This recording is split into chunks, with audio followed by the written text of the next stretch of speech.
Welcome to the Dental Journeys podcast, proudly sponsored by Whitecoat Financial. Join us as we explore the journeys, strategies, and successes of dental professionals across Canada. Whether you're a brand new grad or a seasoned dentist, our episodes aim to provide advice and insights for your journey in the dynamic world of dentistry. On today's episode, we're joined by Dr. Nikhil Sharma, otherwise known as Dr. Little Smiles. Dr. Sharma shares his journey to becoming a pediatric dentist, which started out in McGill, and then eventually working in a hospital, and now in private practice in Toronto, Ontario.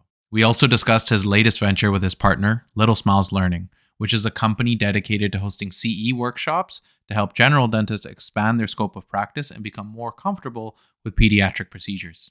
So without further ado, let's dive into episode 6 of the Dental Journeys podcast. Really, I'd love if you could walk me through your life before dental school. Like, where did you grow up? Tell me a little bit about your family, and everything that maybe led to the decision of going to dental school. Okay, so I'm born and raised in Montreal, and I did live in India for 4 years, like between the ages of 2 and 6. But we went back to Montreal and pretty much spent my whole childhood there. I only left for specialization later on, but pretty much my whole youth was Montreal. Parents and family are still in Montreal. Growing up, I'd say dentistry was not even an option. Like, I wanted to be, if you asked me my first career choice, it was to become a Bollywood actor. And then if you said, no, seriously though, I said teacher. Teacher was something I wanted to be, up until teenage years. I was like, no, I want to be a teacher. And then obviously my Indian parents saw my grades and they were like, you're doing well in school, you're going to be a doctor. So I had to start thinking about, okay, if I want to be a doctor, what do I want to be? What kind of doctors? I didn't even know the different types of doctors until I went to like my pediatrician's office. And I was at my pediatrician's office and he was treating my sister at that time. And I was just sitting in the back and I'm like, oh, I think that's what I want to be. Whatever this guy is doing, that's what I want to be. So I told my mom on the way home, I'm like, I want to be like him, and she's like, oh, you want to be a pediatrician? I was like, perfect. So I just started repeating that to everyone, like, I want to be a pediatrician when I grow up. Had no idea what it consisted of. And then once I got into like the late teenage years, that's when I was like, okay, I need to start like shadowing, start building up my resume a little bit, and started volunteering at hospitals, clinics. Realized that the medical life was not for me. It was just a lot, to see, to kind of hear, and the hours and kind of the life that I saw at the hospital for doctors. I was like, yeah, no, that's not how I see my life. I think I was always the type like to say, work is important, but having fun was also important because I always saw my parents work. So I'm like, okay, they're working so hard. Like, I just want to make sure that I'm able to work a little less while still enjoying life, both financially and activity wise as well. And I happened to have braces at that time, so I went to the orthodontist and I'm like, I need to come back here and shadow when I'm older as well. So just before applying to medical school, I decided to shadow my orthodontist. And I was like, man, this is the life. Like, this guy's just walking around, he's checking a few mouths and he's just carrying on with his day. And I'm like, okay, that's I want to be an orthodontist. And I said, okay, I'll apply to both and we'll see. I still hadn't made my decision until like the very, very end, where I think kind of fate made my decision and I got into dentistry. I got waitlisted on medicine. So I was like, you know what? It's still healthcare. I'm still going to learn about the mouth. I'm still going to learn about how it works and medically, like, still be a doctor for the mouth.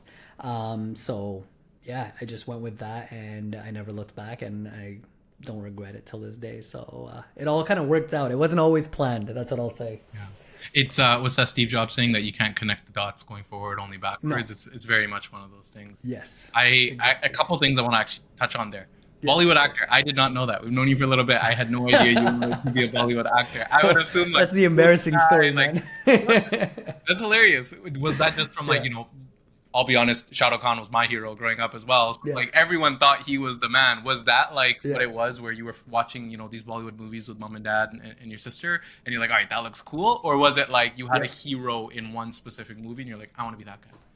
No, I think we used to watch a lot of Bollywood movies growing up, and I was a dancer growing up. So I was part of a dance team and the dancing was like my hobby, and maybe I would have said I want to be a dancer, but the Bollywood actor just sounded better. So I think I said, you know what?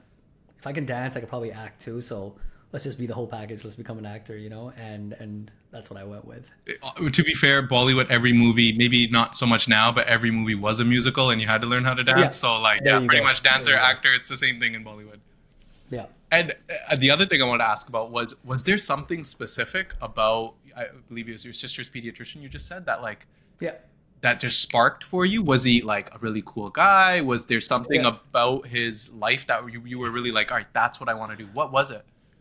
So I remember the one incident where I think I can't forget it. That's the only incident I remember, was that he was doing a little procedure on my sister's earlobe, and she was scared, she was anxious, and I don't know, he just did some things, like he said some things, he said he had some pet in his pocket. I don't know, there was some like games that he was playing around, and that distracted her, and he got the procedure done.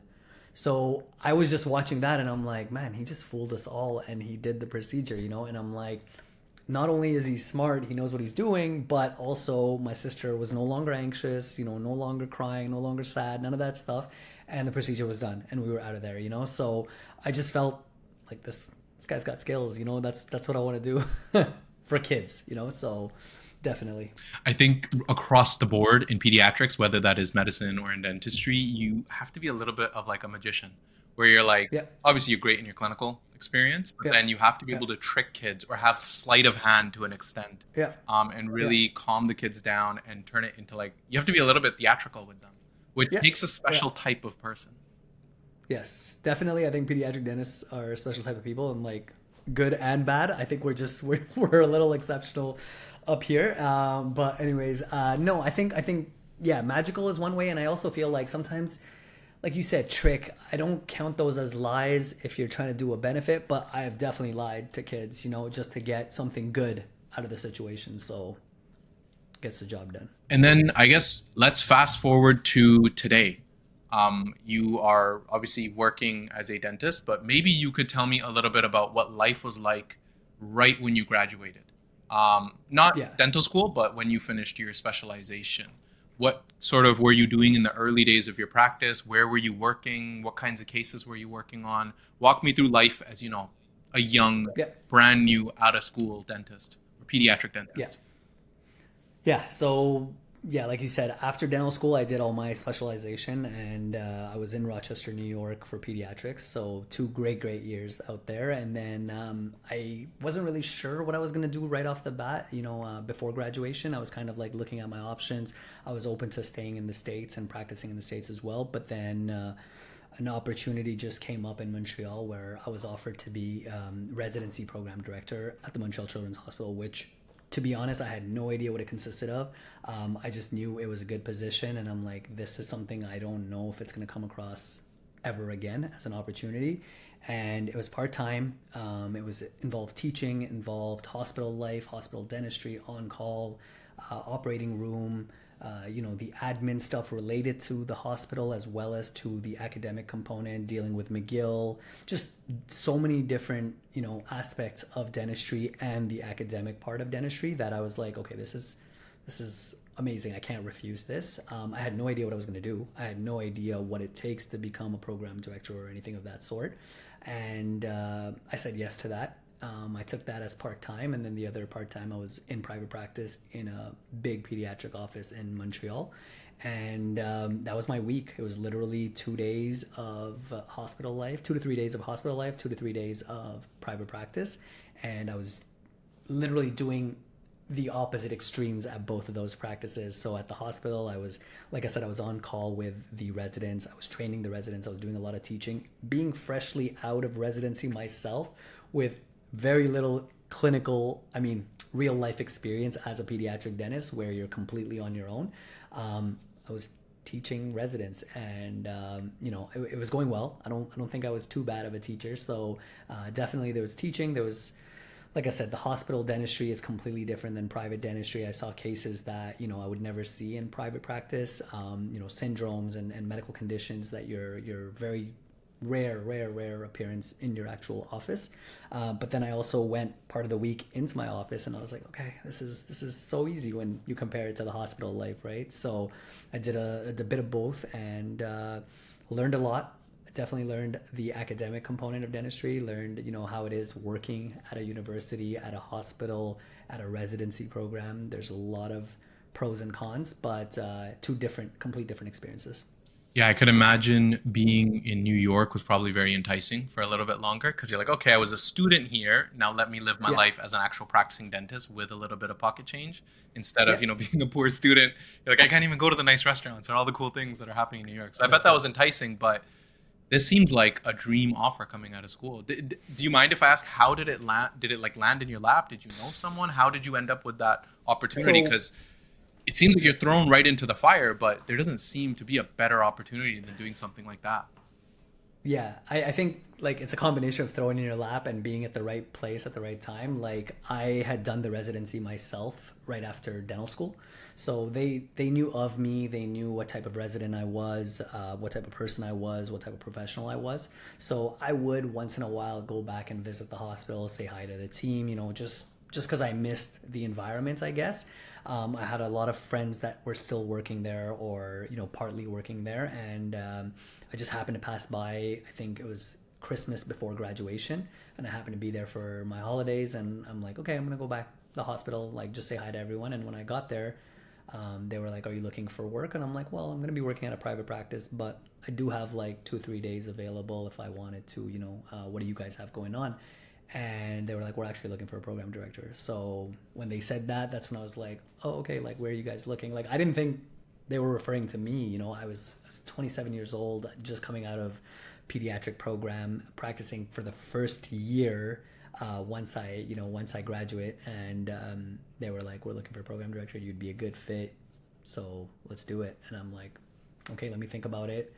Went home, didn't really think about it too much. I was like, yeah, where do I sign? Let's do this. So um, at 27, yeah, it definitely seemed like too good to be true. Now looking back, like it was too good to be true because it was definitely an opportunity that you don't get all the time. So it happened to fall in my lap, I guess, or maybe my past experiences, paid some dues. Well, it's one of those things. I don't like using the term fall in your lap. I use it, but I don't like it Yeah. because it's obviously an intersection of working really Yes. hard, being exceptional at your craft, and then you get a little bit lucky. Or like, an opportunity, again, falls in your lap, but it really is an intersection of hard work and being right place, right time. So I Yeah. think that's amazing. So then you were working, obviously, as a program director, and you were doing Yep. private clinical practice in Montreal. Um, how long did you do that before you moved to Toronto? And more importantly, what fueled that move? Was it a work decision? Was it personal? A little bit of both? Yeah, so I did that for 4 years, 4 or 5 years, and then I moved to Toronto.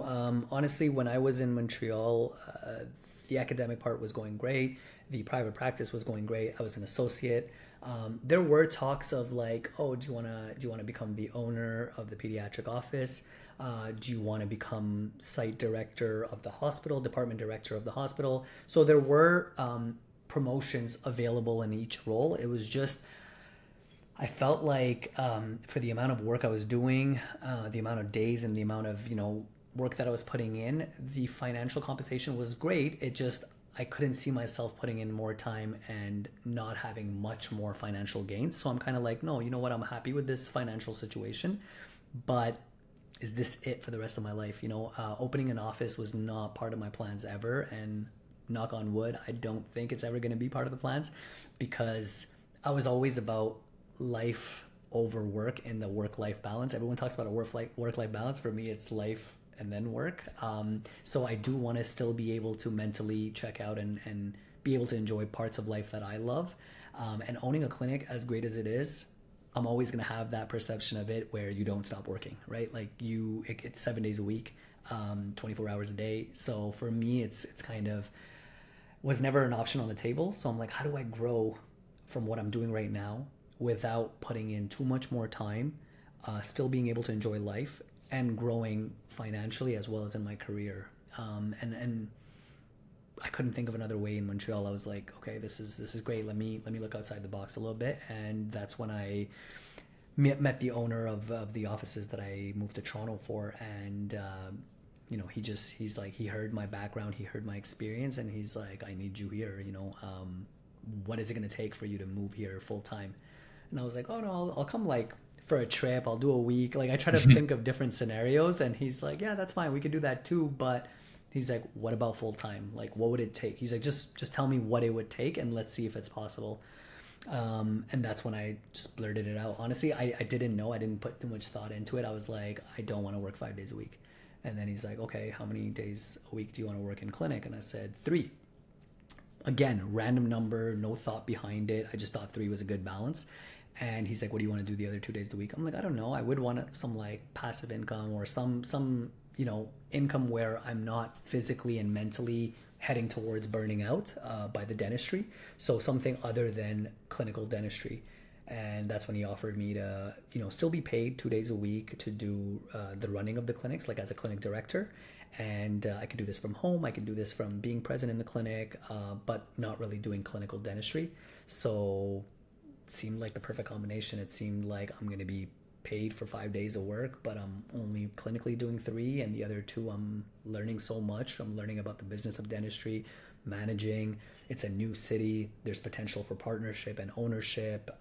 So I thought, okay, this is probably the place I'll get the most growth down the road. And I was just hungry for something bigger, some more growth. It was mainly for growth, and I didn't have anything to tie me down in Montreal. Like my family was all supportive of the decision. They were like, go for it. Like, do what you got to do. Just make sure it's worth it and make sure you're happy, and that's it.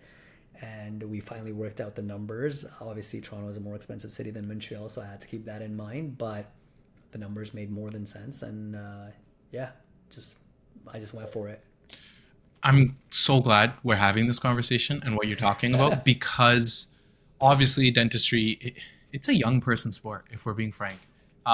It's tough on the body, tough on the mind, and a lot of people burn out. I see it every day at work, and I see it, through just 2 friends that I speak with in this space. And it's actually really hard to find people who, everyone wants the work-life balance, but making that trade-off is really difficult because the financial gain is obviously there, right? The more you work, the more you'll make. But you mentioned something that I really liked hearing, and it's the case in dentistry. Yes, you will make more, but how much more and at what cost? Am I going to be happy with an extra 200 grand, but also know that I'm on the clock mentally 24/7? I might be in the clinic 6 days a week or 5 days a week, but you're constantly thinking about work because you now own the clinic, you have more responsibility, and that extra income comes at a massive trade-off. And you seem to have struck a balance of that trade-off where you're still earning the income that you want, but you still have a life outside of being Dr. Sharma. You get to be Nick on the days off, and it's rare to see. So like, I'm happy for you that you have that, but to speak to anyone who's listening to this, was it difficult making that trade-off? Did you like mull over that decision a lot, or was it like, I know I want to have work-life balance, and I'm okay with just earning less? Yeah, and I mean, honestly, the crazy part is that it wasn't like, compared to my situation in Montreal, I was working 5 days a week in Montreal and going to 3 days in the clinic. Whether Montreal was academic or not, you're still in the clinic, you're still working with those residents, you're still doing work. For me, it was like, I'm going down from 5 to 3, and I'm actually making more money. Even when you consider the Toronto expense, right? My financial situation was improving. My number of days was going down. Sure, I was switching cities. Sure, there was more private practice life, which has its own pros and cons. But overall, it wasn't really a trade-off. But to a certain extent, you're right, because if I would have came to Toronto with the idea of working 5 days a week, then yes, I am losing money, right, by working only 3 days a week. So definitely a trade-off indeed. Just in my situation, it was still an improvement from Montreal, because the financial situation in pediatric dentistry in Toronto, in Ontario versus Quebec, is a little bit different. So for me, I was going up in my financial situation, but I was still not up to the full potential of Ontario. If I did 5 days a week, or if I owned a practice in Ontario, I would be making more. Yeah, got you. So that, there is that trade-off, but it really comes down to knowing your values and what's important. And it's nice that you you were a director at 27, which is still very young. Yeah. And it was probably a good time for you to see a lot of different aspects of dentistry, rub shoulders with a lot of different, dentists. And correct me if I'm wrong, really figure out what you want to do next by having all that exposure, right? Yeah. And I think it's kind of like an example that people say, everyone's always kind of embarrassed about the number of relationships they've been in or whatever you want to call it, dating situations. But when you look back, those are all like a learning experience, right? By being in more scenarios and more situations, you realize what you want and what you don't want. So when I was at the hospital, when I was teaching, when I was in private practice, I realized what components of each one I liked and what I didn't like. And I'm like, okay, I'm going to structure my next step so that it has all those good components, right? So for me, working in those different environments was a plus, like you said, realizing who's working around me and what type of life they're living. I'm like, okay, well, I'm definitely not doing 5 days of academic. I'm definitely not going to own this private practice because I see what other people are going through. And then also accepting it and saying, hey, listen, like when I was in dental school, I thought I was going to work 6 days a week. I thought I was going to own my own practice. I looked at dentistry as like, it's going to be my hustle. I'm going to grind. I'm going to do everything. And then little did I know, after 4 years of practicing, I was like, yeah, no, and accepting it is the first step, right? That it's okay, it's fine. There's still other ways of being successful. There's a lot that dentistry has to offer. It's not just being in the clinic and then saying, oh my god, I don't like this, but I have no choice. I got to do this. Yeah, dentistry is a massive business, and there's so many ways that you can be a dentist. Of course, clinical's the main one, but there's a lot of other stuff that you can do, like yourself, where you can manage a clinic and you can just own shares in clinics. You can have private ownership or be a partner. There's a lot of different ways to diversify your revenue, even within dentistry. And you seem to have, done that very well because you obviously are a shareholder in your corporation. You're working in the corporation inside that clinic. And then now you could walk me through the new business because you've started the educational content and the courses. Maybe tell me a little bit about the new venture, which is Dr. Little Smiles. Yeah, so dentistry was great. I love dentistry, and I love pediatric dentistry, and being able to take care of kids and getting them out of pain and infection and suffering is great. But the biggest part that was missing in dentistry was that parents and patients don't really know much about taking care of their teeth. They know brushing and they know don't eat sugar. And for that reason, kids were as young as, like, I've seen kids as young as 1 year old with cavities, and I'm like, this is totally avoidable. This is totally preventable. And it's a preventable disease. Why aren't people preventing this? It's just because they don't know. And I never really judged parents. I was just like, they don't know. They don't know better. I went to school for it. That's why I know all these things. They don't know this. So for me, it was kind of like, why don't they know this? How do I teach them? I have maybe a couple of minutes between each patients to tell them stuff, which is going right over their heads because I'm speeding through it. How can I make more parents aware? And that's where I started down the social media content. I started creating just pediatric content at first, and then it started doing well, and I'm like, okay, you know what, I just need to make as much content as possible so people can just learn at least one thing from each of my posts and my reels and my TikToks and all that. And it started doing well, and I'm not where I want to be, but for how long it's been, I think people are gaining something from that. So it made me even more motivated. And then I was like, okay, good. That's good on the patient front, on the population front. But what's the other part missing in pediatric dentistry is that there's a lot of general dentists, there's a lot of family dentists that see kids, but because of our dental education, they're not confident enough. They're not comfortable enough with the procedures in pediatrics, and they end up referring them, or they do them and they fail, right? So both ways are not great. So for the practice, referring is not the best option. So I want to be able to make dentists comfortable, confident, and competent at treating kids, so that they can keep more patients to their practice and actually do optimal care so that the kids are not suffering and are not struggling. Everyone wins.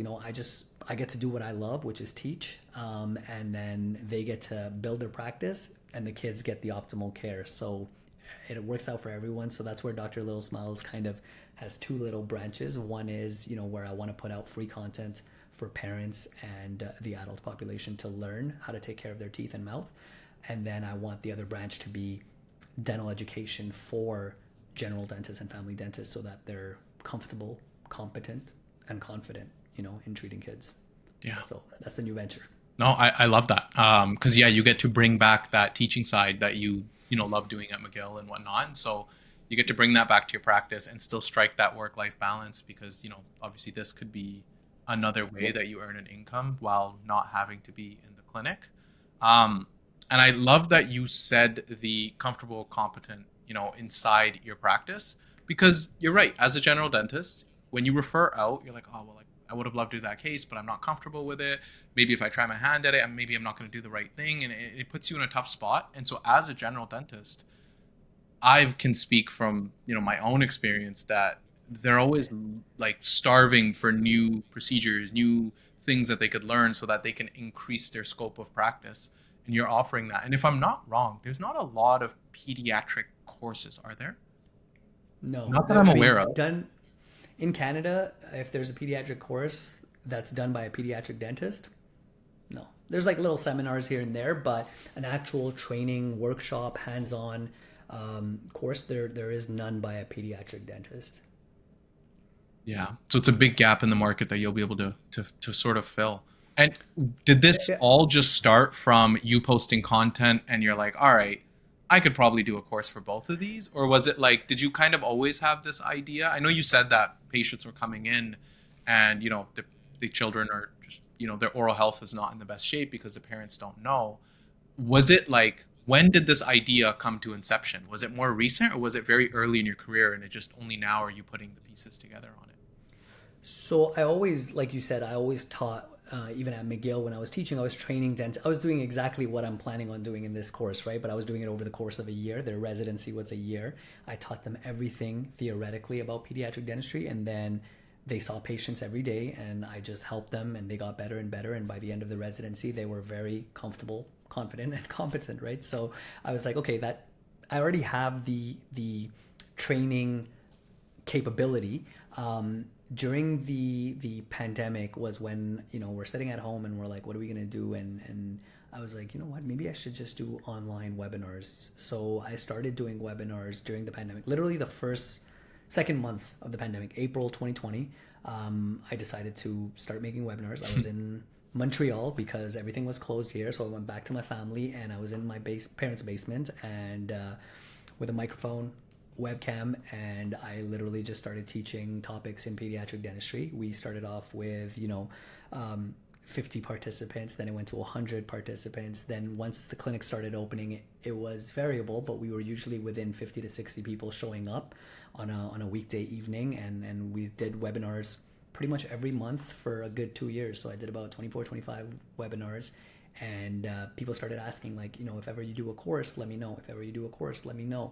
I want to learn more. Can you do this topic? Can you do this topic?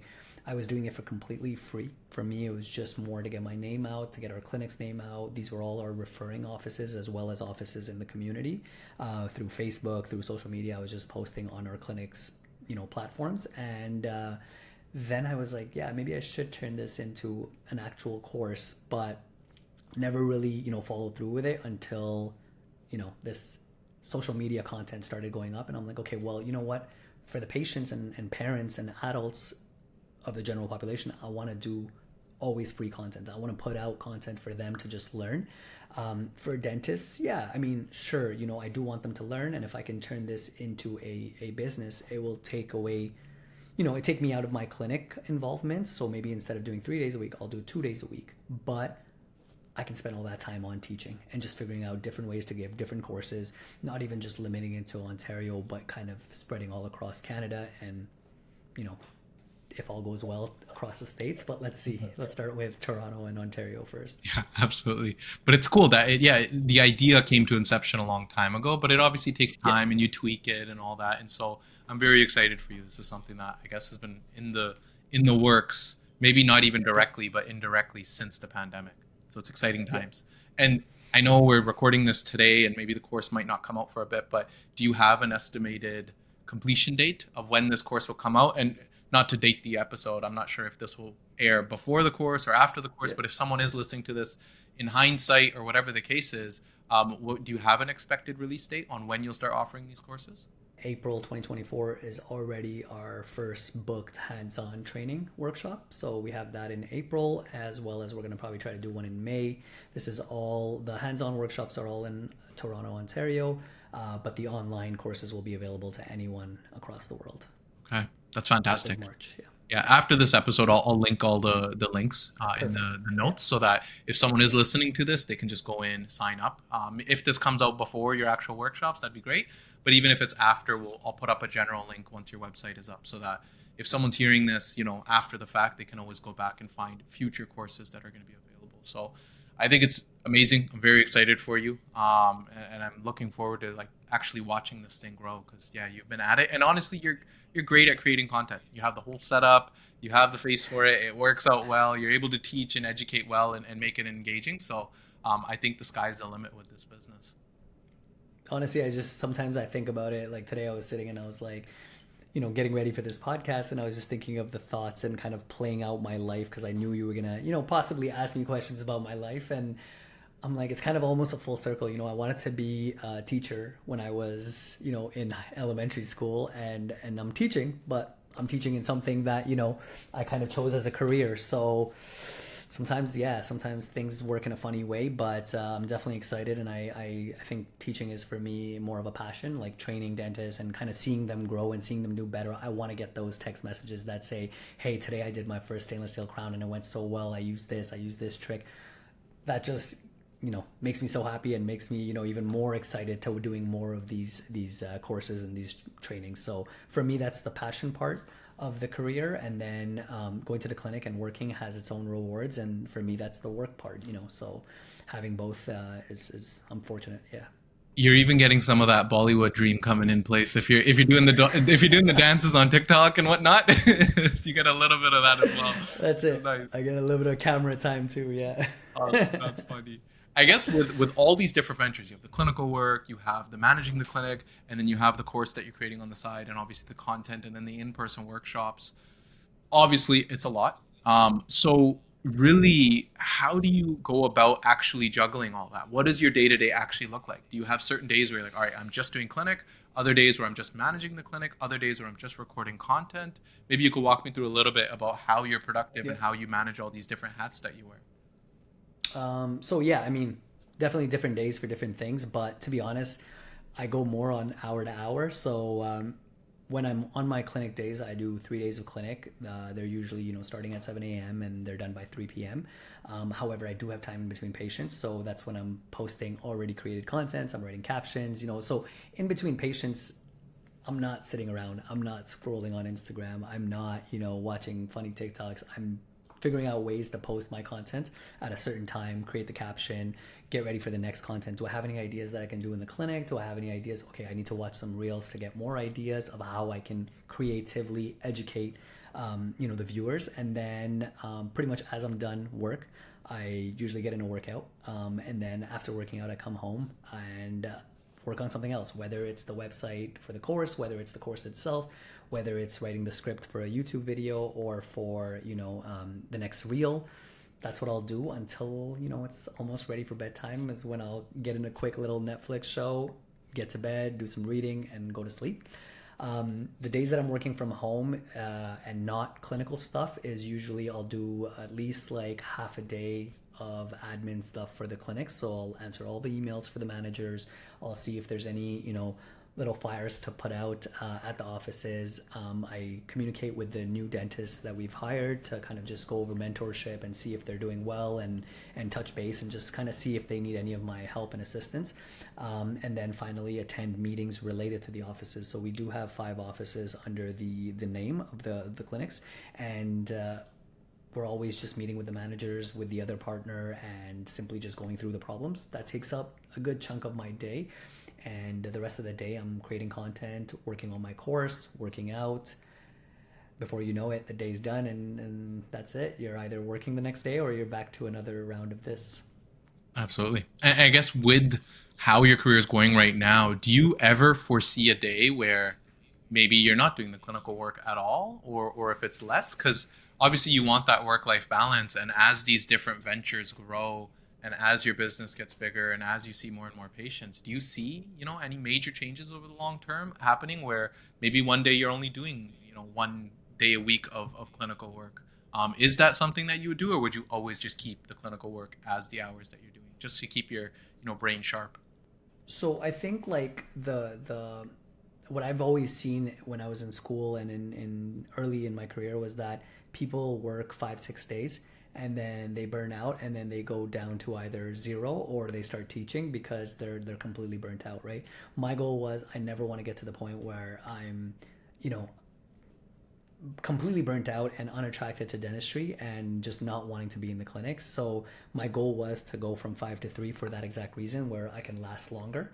And then even now, like I see myself maybe going down from 3 to 2, doing another 5 to 10 years, and then going down to 1 day and then doing another 5 to 10 years. I want to prolong my clinical, I guess, endurance. And no, I don't see myself ever stopping. I do like being in the clinic. I get to see kids. I get to do treatments that other dentists are not doing, and it kind of keeps me on my skills as well, and I can then carry this on into my teaching as well. So I do want to always have clinical experience, and I always want to be in the clinic, whether it's for 3, 2, or 1 day. I don't see a time where I'm going to completely give it up. I know the other things in my life will take up more time as they grow, but I think I can always give a day at least of clinic. So that's the plan for now. Who knows? Yeah, absolutely. I guess the next thing I want to talk about was really maybe even less about like dentistry, but more so just about you as a person, because you're obviously very driven. You do a lot, you work very hard. Where did that come from? Did that start early on, immigrant parents working hard, or is it something that's beyond that? I know with a lot of people I speak with, sometimes it's competitive nature, sometimes it is, just self-actualization, and then oftentimes there's like a, intersection in between. So you could easily just be a dentist, just do clinical work, run a day or two, and then obviously, slowly reduce your hours and avoid burnout. But what is it that makes you want to do all of these different things? So okay, couple of things. You touched on one of them. You said something about immigrant parents, and I definitely saw my parents, come from almost nothing to Montreal, from India, and I'm proud of them. I'll say it for what they knew and how much they were prepared for this country and this life. They did way better than most people can nowadays. So I'll say, I always think about it this way. I say, okay, my parents came to this country with, let's say, 20% of preparedness, right? And now they live a life that, sure, maybe it's not 100% perfect, maybe not 90% of their potential, but 70, 80%, right? I was born here. I was brought into this life that they brought me into that probably didn't even have, 1/3 of their problems and their issues. And so I see myself as starting at 50, 60%. That's my foundation. That's my base. If I just stop at 70%, if I just stop at 75%, my growth is so little. And for me, as much as it's for myself, it's also for my parents. I want to be able to, look at them and be like, okay, you came from nothing and you got to here. I came from here and I only got to this. It just doesn't add up for me. It doesn't make sense. The numbers don't add up, right? So having that head start should put me even way more ahead. So initially, that's where the growth came from, and that's where the drive came from. It was to make my parents proud and to reach that. But then you just get more ambitious about yourself, and when it comes to ambition, everyone confuses it to finances and career. No, for me, ambition and growth is all aspects of life, whether it's fitness, health, mental, emotional, finance, relationships, career, whatever it is. If I can't be better than yesterday, then I'm not ready to stop. Like for me, it's gonna be keep going until I'm better than yesterday, and then the next day I'll be better than the yesterday, even if it's the smallest little growth. So yeah, I go to the clinic. Yes, I go to go do some crowns, go do some fillings, but the next day I wanna do something a little bit better. So if dentistry is just gonna give me another crown the next day, well, okay, what else can I do in my day that would put me better than yesterday or make me grow better than yesterday? So my only competition is myself or my yesterday. And yeah, I don't know, it just keeps me going. It drives me until I feel like I can stop, and I probably won't stop until I'm fully proud and fully satisfied with my growth. Yeah. No, I love that. Even with the immigrant parents, because obviously same thing. I came from immigrant parents, Yeah. but you get to stand on their shoulders, and you're like, okay, I can. If you were able to push yourself this much and take yourself this far from having nothing to now having something, what could I do if I really worked as hard as you? And obviously in a healthy way, but like the possibilities seem endless when you're like, okay, if you guys could take it this far, how much further could I take it? But I think I like that you have the balance of also just being competitive with yourself. It's so easy, especially with social media, to get caught up in what's that person doing? What are they doing? I could be doing better. And it's nice to see that you're at a place where you feel like there's no one else really look over. You're not looking at over your shoulder at other people. It's really just how can I be better than Nick from yesterday or a month ago or a year ago. And I love that. And I guess my question here is that something you had to work through? Were you always like this, or did you maybe start out with looking over, seeing what other people doing, or were you always in a place where like my only competition is me? You had blinders on. You're like, I'm just gonna focus on me. I mean, we all have those moments where we compare. I won't say that I never compared. I think the sooner you realize that, it's not you trying to be the best, but you're trying to be your best. Um, it's like always stuck in my head is that we look at everyone around us, whether it's, I look at people getting married. Everyone my age is having kids. I can start thinking about those and start comparing. I do, of course. I'm human. I do admit that. But at the same time, it's not my life. Maybe it's not my timeline. Everyone's doing their own thing. Everyone's going at their own pace. What's the point of me comparing, to someone else when I'm running in a totally different lane, totally different path. So it did take some time to get to that point and to start thinking like that. I wouldn't say I thought about that all the time, because when you're young, especially in the Indian community, a lot of comparisons, a lot of competitions. Your parents unfortunately do it. Oh, this person became a doctor, you need to become a doctor. This person bought this house, you need to, get your life together. You obviously hear that around the community a lot. But I think once I got to the point where I'm like, okay, I became a dentist. Okay, now I did that part for society and my parents. Now it's me and my life. So I'm in my career.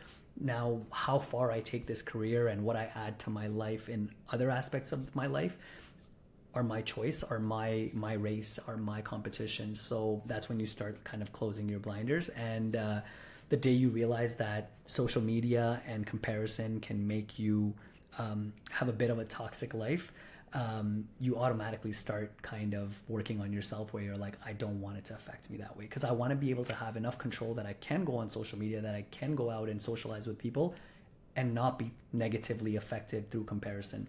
I think that's the real challenge. It's easy to just say, okay, I'll delete social media and I'll get off of it. No, try staying on social media and then not being affected by all of it. I think that's a little bit more of a challenge. And when you're so focused on your own goals and your own passion and your own purpose, everything just gets zoned out. I'm telling you, I don't scroll now on anyone's stories, or like, who's having what type of what number kid, or who has this practice, who bought this house. I have no idea, because when I'm on social media, it's for the sole purpose of how can I grow? How can I grow my following? How can I grow my course? How can I grow my fitness? Oh, there's a fitness page. Let me watch that. Something that is going to actually add value to my life, right? Instead of just scrolling, and then eventually, yeah, you can't help it. You compare. It's not somebody's fault to compare. It's just when you realize you're comparing, that's when you got to grab control, because otherwise you're just stuck in that spiral. Yeah, that's real. I could relate to everything you just said. I try to tell clients, because obviously it happens very often. They say, hey, I've been practicing for 3 years or 2 years. Am I doing well compared to like your other dentists? Like, it happens Yeah. all the time. People ask, and it's like, I just refuse to answer, because I can tell you from my end, that person's house that they bought, maybe there was a huge gifted down payment that their parents were able to help with. Maybe other people, had to scrape by, save up their own down payment. Or maybe other people were lucky, like me. I met my wife when I was 20. And so, like, we got married pretty young, and Oh. that wasn't because I worked hard. I was a great person. It's literally just like luck. We ran into each other at the right time. So Yeah. I always Yeah. tell my clients that you can't start measuring life. There isn't a metric to measure your life. Yes, we could have career goals and financial goals and all these things, but measuring your life is one really difficult. And then if you do want to measure, everyone's life is going to be in a different metric. Your life might be measured in inches, mine might be measured in centimeters, another person's life might be measured in yards. So like we could all be 35 years old and one person might be married, the other person might have, children, and the other person might be completely single. While the distance has been the same, the metrics are completely wrong. You can't really equalize it, if that makes sense. Yeah. And so that comparison culture is there. I notice it in dentistry. I notice it in just obviously real life, outside of this. And so I loved everything you just said about that, because you do have to work through it. But if you're so focused on what your goals are and where you can go, you really are able to mitigate a lot of that if you really just focus in on yourself. Because I find that even that comparison goes away if you're really working as hard as you possibly can. Even like Yeah. me personally, the comparison only like creeps in when I'm not doing what I know I need to do to really just be better than my yesterday self. Yeah.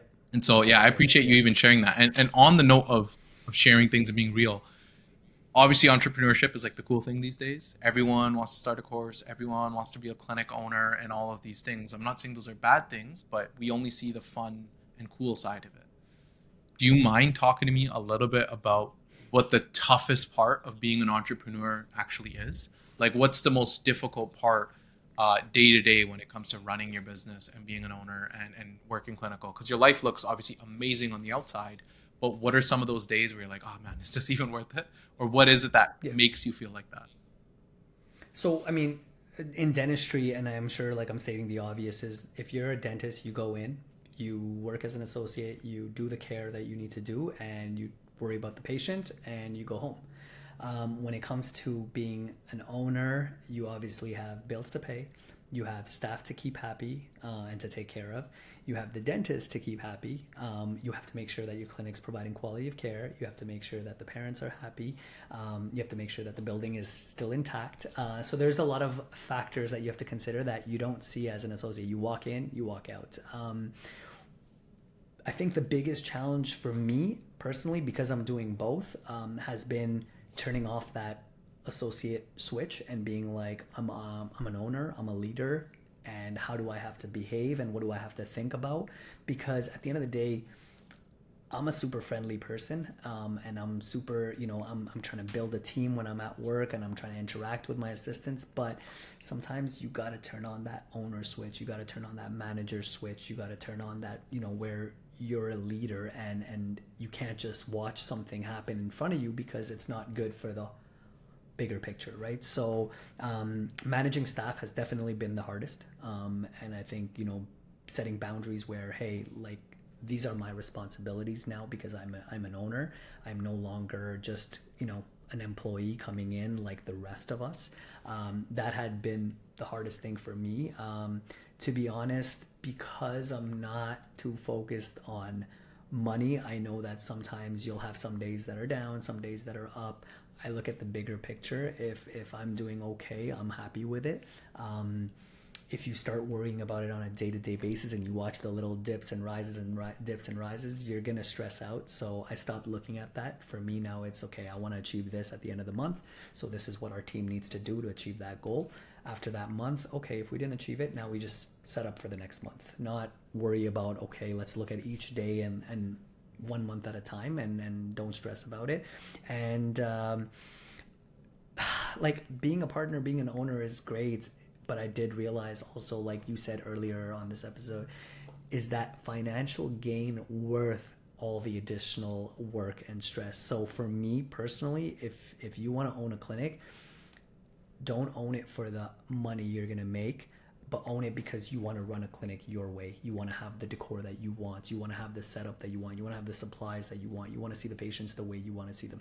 That is a good reason to open a clinic. If you're thinking you're going to work less, make more, I don't think so, at least. Thank you for saying that, because I have a bunch of like recorded reels that I still have to post because it comes up so often. I tell this to every one of my clients. If you want to buy a clinic or get into clinic ownership, don't do it for the money. Yes, the money's there, but a lot of the times there's a big trade-off. So do it if you want autonomy, which is exactly what you just said. Yes. If you want autonomy over your schedule, how you treat patients, the decor, the supplies you buy, Yeah. your processes, your systems, all. If you want autonomy, then yes, clinic ownership is right for you. If you do it solely for money, you will be a little bit disappointed, I think, because yes, the money is there, absolutely, it's a great business, Yeah. but at what cost as well? And that's not to say Exactly. that running a clinic is this terrible gig. Yes, it's stressful. Everything in life is difficult. Everything that's Yeah. worth having is difficult. But um, that trade-off needs to be factored in because it's not a financial decision alone. So yeah, I appreciate you Yeah. even saying that, because if there's young dentists listening to this, I think there's so many gems throughout that they could have picked up on. So I appreciate your your candidness with, even if that's a word, with all of the Yeah. different questions. Um, Yeah. and on that note of being an owner, how do you switch off? Because now it's not just a clinic. Now you obviously have Dr. Little Smiles. You might be showering and have an idea of like, oh, I got to do this. But how do you completely turn off from like, I'm not, the owner of Dr. Little Smiles. I am not the clinic owner. I am not a pediatric dentist right now. I'm just Nick. How do you find the time, and how do you actually facilitate that process? What is it that makes you feel more just yourself and not the business owner that you are? Okay, so it is really hard to turn off. I'll be completely honest, but that's where your the whole idea about work life balance. Like I said from the beginning, for me, it's not a balance. This word is not for me. Work life balance. So for me, it's life, then passion, then work. Right. So for me, like it's okay if I'm home with family and I'm sitting, with my newborn nephew. For me, that's life. That's the thing that's the most top on my list, right? So turn that switch off on the Dr. Little Smiles, turn that switch off on the clinic, and even if it's 15 minutes of quality time, it makes a big difference. So it's hard. It's hard to turn off more from the passion part. So what I wanted to emphasize was like dentistry and being in the clinic for me is rewarding, but it is work after all. So when I leave work, some of my patients have my cell phone number. I have a work phone, I have a home phone. Perfect. I look at it. But after a certain point, I'm like, you know what? If it's urgent, they're going to call. I don't need to check the texts. I don't need to check the emails. So I kind of put that phone on the side. Now, the passion part, which is the content creation and the education, that's the part that's hard. If I'm watching Netflix, I'm like, well, that course isn't going to get made by itself. That reel isn't going to get posted by itself. So that's the real challenge, because it's not even so much work. I'm not getting paid per post. I'm doing it because I want to put out content there.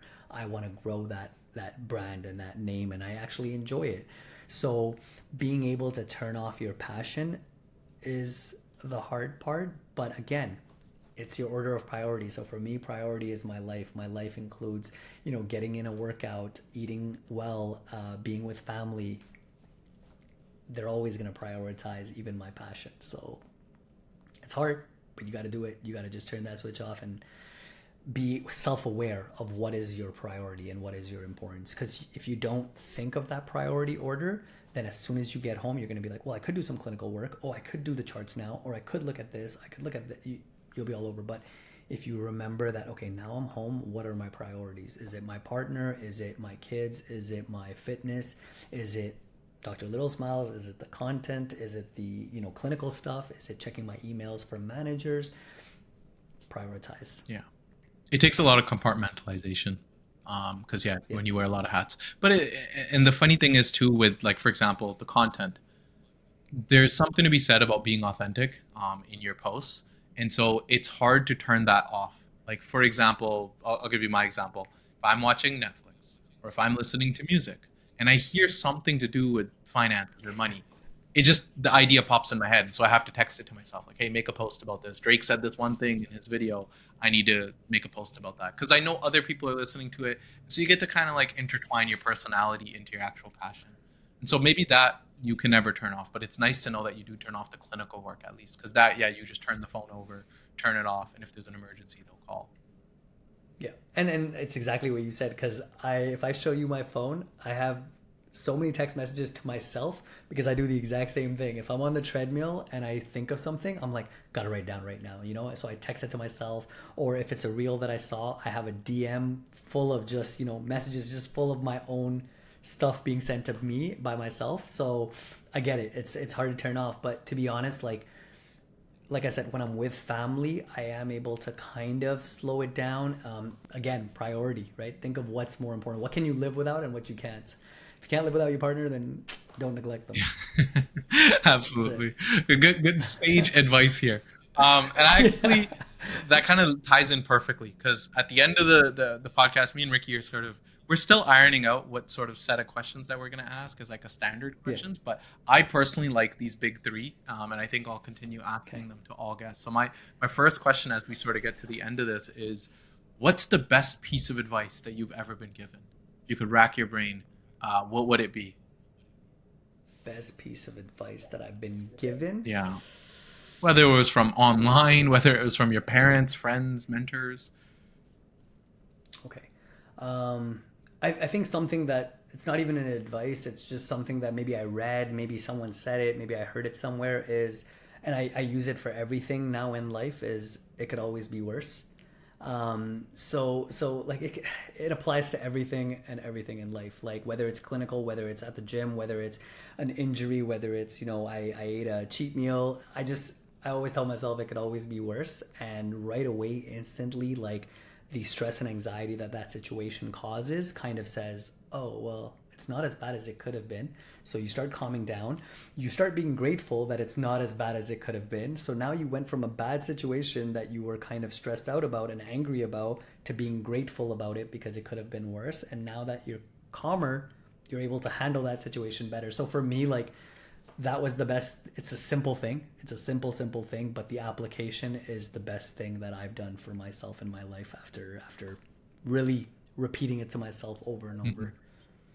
I like that. It's just honing in on gratitude because that's really what that is. It's Yeah. just okay. Let's just be Yeah. grateful because yeah, you're right. Everything could always be worse. I try to Everything. say that's not the end of the world, Yeah. but it's really hard Same to here. to do that. If I have a mortgage file that is blowing up in the final hour and we gotta scramble, it very Yeah. much feels like the end of the world. But I like this one better. Is it could always be worse. And also, like, I just feel like if you tell yourself it could be worse, meaning that let's say you had 3 hours to do that mortgage file, it could be worse. You could have 30 minutes to do it. So now you got 3 hours. You're gonna make the most of that 3 hours. You're like, oh my god, yes, I have 3 hours. Let's go. I can get this done. Because had it been 30 minutes, I might not be able to get it done. So I've again, it's all how, like, perspective. You can't change your mood. You can't change your emotions. When you feel something, just feel it. But what you can control is your action. So it means get to that mortgage file, get to that gym, get to eating healthy, get to work, or whatever you got to get in your car, whatever you got to do, just control the actions. The mood and the emotions will change on its own. Yeah, absolutely. I guess the next question I had was, what's something that you've done that you'd recommend everyone try at least once? Oh, easy. Therapy. 100%. Everyone, maybe not needs it, but should try it. Yes. I have recently just started working with like, have you ever watched the show Billions? Yeah. Yeah, so you know how there's a doctor, I forgot her name, Dr. Wendy Rhodes. I Yeah. have now hired my own like mental performance coach, but it's funny. I Amazing. thought that this person was gonna, really be like a mental performance coach. It straight up is just therapy. And so Yeah. and Perfect. it's been very, very helpful because everything in business is completely related to, your personal stuff and your childhood Yes. and all of these Yes. things. And so, what, if you don't mind me asking on that note, what made you start going to therapy? Was it something like you knew that you should always do? Was there obviously things that happened in your life? We don't have to go into those that made you start. And if you don't mind divulging, do you still go to therapy? And how helpful has it been? Yeah, I'll definitely answer all that because I love it. I'm all pro therapy, and I think everyone should do it at some point in their life. I think it always adds value to your life. There's no way that I can sit here and say, or I can't even think of a situation where someone will go to therapy and come out and say, "Oh my God, I feel worse in life than maybe in that moment." Yeah, but it's a step towards. It's gonna get worse before it gets better. But okay, so why did I go to therapy? I was a extreme overthinker when it came to my work, which then spread into my relationships as well as my family relationships, my life. If I got a phone call from the clinic, I would right away think, oh my God, my treatment failed. The patient is in the hospital. The worst case scenario. Yeah. Literally, like all the worst case scenarios going through my head, and now that affects whatever activity I'm doing. So if I'm out with friends, I kind of want to I just start going quiet. I kind of not want to stay here anymore. I want to go home. If I'm in a relationship and there's a lot of these overthinking negative moments, then I end up, being quiet. Or if they say something, I snap. A little edgy. You can tell like something's on his mind, something's bothering him. It started affecting my relationship with my parents, where they would say something and I would just snap. And I started noticing that. I just thought it was more because I'm unhappy about maybe my career or how I feel about where I want to be in my career. But no, it wasn't that. It was just how I approached every situation related to my work. And then it also affected anything else. If one of my friends messaged me and said, hey, we need to talk, I would think of the worst case scenario. And I'm sure a lot of people do that and just go with it. But I was like, no more. Like, I can't do this, because once the thoughts get in my head, it affects my mood, and then my moods affect my actions, and then affects my whole day, my relationships, everything. So I, for my 2 years ago, so 34th birthday, I bought myself therapy. I literally said, okay, you know what? I'm going to sign up for 10 sessions. I didn't get the type of therapy that, like where you just go and sit and talk about your childhood or anything like that. I got cognitive behavioral therapy, which literally tells you strategies of ways to control your thoughts and how you can kind of direct them in the most productive way. But it involved going over my childhood, going over my relationships, and then, we kind of dove more into what it is that actually bothers me on a day-to-day. And just learning strategies. Like, I never thought I would be a journaling type of person. I never thought I would sit down and write. I started off with voice notes where I talked in my phone about my day and all the emotions I felt related to work or anything. Then I started journaling. I started journaling on a regular. Helped so much just being able to write down. And again, I used to be one of those people that like, no, never going to journal. I'm not going to sit down and write my thoughts. No, that doesn't make sense. Now I love it. I do it when needed.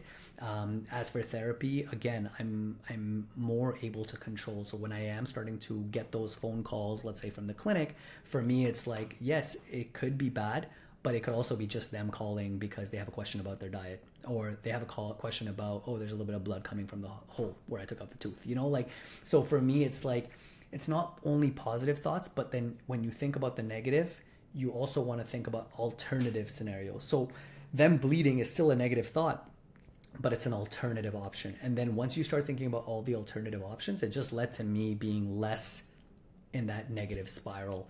And eventually, the quote came up, it could always be worse. So I was like, okay, well, it could always be worse. So let me go call and find out what it is, but it doesn't sound that bad. Same thing with other things in my life. I just started applying the same concept of, thinking about alternatives scenarios, thinking about it could always be worse, and, worry about the things you can control rather than the ones you can't control. So it's called the worry tree. It's exactly that. It takes you down the branches, and I think everyone should kind of be able to apply that into life. I used to have it on the back of my door. Now I have it in my head, and it automatically just registers into every situation. 2 years later, I do therapy, but I do it like kind of at random. I'll book like a session every 6 to 8 weeks. Just kind of go in there and figure out more strategies on how I can control my thoughts, my moods, my actions, how I go into a situation, emotionally regulate your emotions as well, right? Is a big thing. So just learning those things. More now of strategies rather than therapy, but for me, it's all the same. It's still therapy. Yeah. No, I appreciate you talking about it, especially as a man, because guys don't talk about it. Even it's funny. I was like very scared to say, "Oh, I'm going through therapy," because I was like, "Oh, I'm gonna go see a performance coach," and then I sit down in the chair and like we're talking, and I was like, "This is straight up therapy. I have a therapist now," and I'm like not afraid to say it because it's very similar to like how you said now you're going every 6 to 8 weeks. It's almost the exact same as going to like a massage therapist. They're going to go in there, they're going to iron out those knots for you so that you just feel better and you function better, let's say as a person or as an athlete or whatever the case is. This is the exact same thing. You're going in, you're talking to someone about what's going on in your brain so that you can iron out details and just be, I personally think the world would have better people in it if everyone went to therapy. Everyone would be a little bit kinder, a little bit more empathetic. Yeah. They'd be able to regulate their mood a little bit better. Maybe we wouldn't have such a mean place to live all the time. Yeah, and that's why I said, like, I don't think everyone needs therapy, but I think everyone can benefit from therapy. Like, you can always be a little bit better, and it might not be everyone needs the same or goes through the same therapy. Like you said, everyone gets a different massage, everyone has different issues, different things, different knots, but when you come out of a massage, you can't tell me that you got worse, unless if obviously it wasn't done properly, but you can't get worse, than what your body was already at, because you're going to the massage for a reason, right? You're trying to get some benefit, and if it's done properly, you'll get the benefits. So get yourself a good therapist. Mm-hmm. Absolutely. Well, I honestly think that's the perfect place to end it. The last thing I was going to ask you is just to really close out the episode, final thoughts of, do you have any words of wisdom or advice to any of, a young dentist who's watching this, or even any of your fellow dentists, whether it has to do with dentistry or not? Yeah. Because when I was going through dentistry, people didn't really talk about the negatives of the field of dentistry, the career of dentistry. Everyone just said, it's great, your patients are like this, or the worst thing you said was more about the staff and the patients. Like, you're like, oh, I had an annoying patient, this, that, but you never really said, hey, I don't know if I like dentistry. I don't know if I like this aspect of dentistry. I don't know if I could do dentistry for the rest of my life. Like, people were really holding back on discussing those things. So for me, it's like, if you love drilling and filling, that's great. Keep doing it. If you don't worry. Your degree didn't go to a waste. There's so much more to dentistry than just drilling and filling, that if you don't love it 5 days a week, it's okay. Like we said in this whole episode, I'm doing exactly that. I just had to speak up. I just had to put it out there. And once I put it out there, the doors started opening. The ideas started coming. If I didn't accept it myself, which I didn't in the beginning, I was like, no, what am I talking about? I got to do this 5 days a week. Doesn't matter if I'm not happy, if I'm stressed out, if I'm mentally or physically burnt out. I just got to do this till I'm 60. That's when retirement is. That's all I thought. But the sooner I was able to kind of voice it out and say, hey, I don't like this 5 days a week. I was able to talk to people about it. I met up with the owner here, and in Toronto, and I said, I don't want to work 5 days a week. Nobody ever thinks of saying that back then. So now my advice to new dentists is, it's okay. Enjoy it as much as you can. And the day that you realize that you don't want to do it 5 days a week, it's okay. Look for another opportunity, because there is lots to do in dentistry.